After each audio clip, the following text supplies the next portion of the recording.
निर्वाचन अधिकारी संगठन के वो आए हुए हैं और आज उन्होंने प्रदेश कार्यकारिणी के और साथ ही जिला अध्यक्षों की बैठक ली और चुनाव की विधिवत घोषणा भी उन्होंने की है कि 31 मार्च तक के मेंबरशिप, उसके बाद स्क्रूटनी, फिर प्राथमिक चुनाव, फिर उसके बाद जिले के चुनाव, फिर प्रदेश के और राष्ट्रीय के बारे में जानकारी उन्होंने दी। छत्तीसगढ़ प्रदेश कांग्रेस कमेटी की कार्यकारिणी की जिलाध्यक्षों की विधानसभा प्रभारियों की महत्वपूर्ण बैठक जो चुनाव अधिकारी हैं छत्तीसगढ़ के दलवई साहब ने ली और उन्होंने चुनाव कार्यक्रम की विधिवत घोषणा की है, जिसमें 31 मार्च तक सदस्यता अभियान, 1 अप्रैल से 15 अप्रैल तक 5 रुपये भुगतान, चुनाव भाग में योग्य प्रतियोगियों की सूची प्रकाशित, अध्यक्ष और प्राथमिक समितियों के कार्यकारिणी और ब्लॉक कमेटियों का चुनाव 16 अप्रैल से 31 मई 2022 तक, द्वितीय चरण में अध्यक्ष, उपाध्यक्ष, कोषाध्यक्ष तथा जिला कांग्रेस कमेटी कार्यकारिणी का चुनाव 1 जुलाई से 20 जुलाई 2022 तक, तृतीय चरण में पीसीसी जनरल बॉडी, पीसीसी अध्यक्ष, उपाध्यक्ष, कोषाध्यक्ष और पीसीसी कार्यकारिणी तथा एआईसी सदस्यों का चुनाव 21 जुलाई से 22 अगस्त 2022 तक और कांग्रेस अध्यक्ष का चुनाव 31 अगस्त से 20 सितंबर 2022 तक और एआईसीसी द्वारा कांग्रेस कार्यकारिणी सदस्य और अन्य निकायों का चुनाव सितंबर-अक्टूबर 2022 में ये चुनाव अधिकारी ने विधिवत जारी की है। इसी के अनुसार संगठन चुनाव होंगे और उसकी तहत आगे की प्रक्रिया चलेगी। कुछ बदलाव भी देखने को मिल सकता है कि आने वाले दिनों में कुछ नई जिम्मेदारियां लोगों को मिलेगी। देखिए, सबसे पहले संगठन चुनाव के लिए हर बूथ में जो 23,737 बूथ हैं उन बूथों में गठन जरूरी है। अगर वहाँ 25 सदस्य बनेंगे तभी वहाँ से चुनाव प्रक्रिया आगे बढ़ेगी।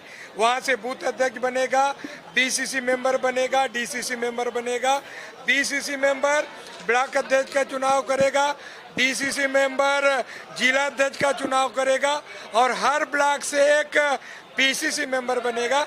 पीसीसी मेंबर प्रदेश कांग्रेस कमेटी के अध्यक्ष का चुनाव होगा। ये चुनाव प्रक्रिया है, उसी का पालन होगा तभी आगे चुनाव प्रक्रिया बढ़ेगी और हमें उम्मीद है छत्तीसगढ़ में हम लोग जो सभी मिलजुल कर एक सर्वमान्य नाम कोशिश करने का प्रयास करेंगे। अगर सर्वमान्य नाम नहीं होगा तो वहाँ चुनाव की नौबत आएगी तो चुनाव अधिकारी चुनाव संपन्न कराएंगे।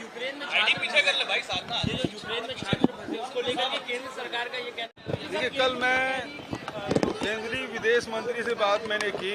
हमारे छत्तीसगढ़ में फंसे हुए जो छात्र हैं उसे निकालने के लिए उनसे बात की और उन्होंने बताया कि जो पड़ोसी देश हैं उसके वहाँ से निकाल के ला के यहाँ से हवाई मार्ग से लाने की बात। आज 7 बच्चे हमारे छत्तीसगढ़ के भी आ रहे हैं, लेकिन हम सबकी चिंता है कि जल्दी से जल्दी उसकी वापसी हो।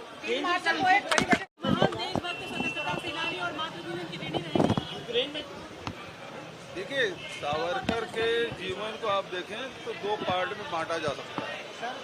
एक पार्ट में जिसमें वो क्रांतिकारी के रूप में रहा और दूसरे पार्ट में आप देखेंगे जेल जाने के बाद वो 13 बार माफ़ी मांगे और वहाँ से निकलने के बाद कभी अंग्रेजों के खिलाफ एक शब्द नहीं कहा।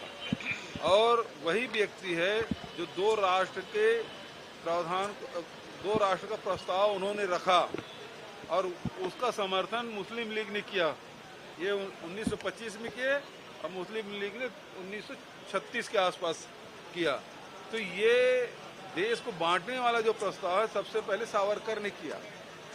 तो अब इसको समझना होगा, सावरकर को पूरा पढ़ ले वो, उसके बाद बात करें। दिल्ली में बड़े नेताओं से मीटिंग है, उसके बाद मैं सीधा गोरखपुर जाऊंगा। आज ये है भाभा एटॉमिक रिसर्च सेंटर के वैज्ञानिक आए थे, जिसमें 2 प्रकार के एमओयू हुए। पहला जिसमें गोबर से जो बिजली बनाने वाली जो यूनिट है वो हमको सप्लाई करेंगे।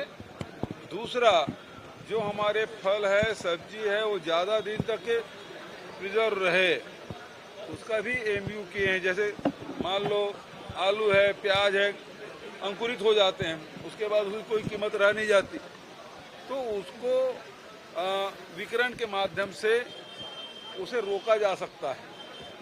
वो समझौता किया गया। तो यहाँ जितने भी अभी वो रिसर्च कर रहे हैं महुआ का फूल ज़्यादा दिन तक के टिके, खराब मत हो, इमली ज़्यादा दिन तक के टिके, ताकि हमारे जो संग्राहक हैं उसको ज़्यादा लाभ मिले।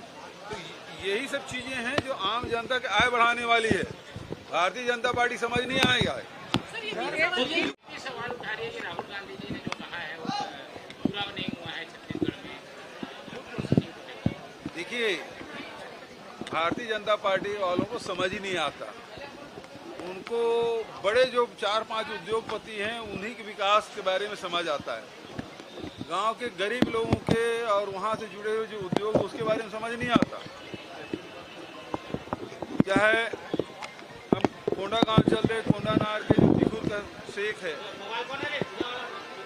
यदि दंतेवाड़ा चल रहे हैं तो इमली कैंडी है, महुआ का पेय है, शरबत है, या महुआ का कुकीज़ है, ये उनको दिखाई नहीं देगा।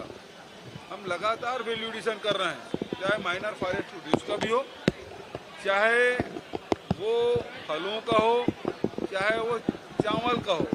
यदि आप छोरेला पेंटा मरवाही में चल रहे, वहाँ ढेकी की चावल सप्लाई नहीं कर पा रहे हैं। सूरजपुर में जमा फूल के चावल है, उसको सप्लाई नहीं कर पा रहे हैं। कोदो कुटकी इसके शासन में काल में कभी बिकता नहीं था, ना देश में उसका समर्थन मूल्य हमने न केवल समर्थन मूल्य घोषित किया, बल्कि उससे उपार्जन भी कर रहे हैं और उसके प्रोसेसिंग यूनिट भी लगाए हैं। तो ये लगातार ग्रामीण क्षेत्र के अर्थव्यवस्था बदलने वाली जो काम है वो लगातार चल रहा है, जो इनके समझ में नहीं आने वाला है।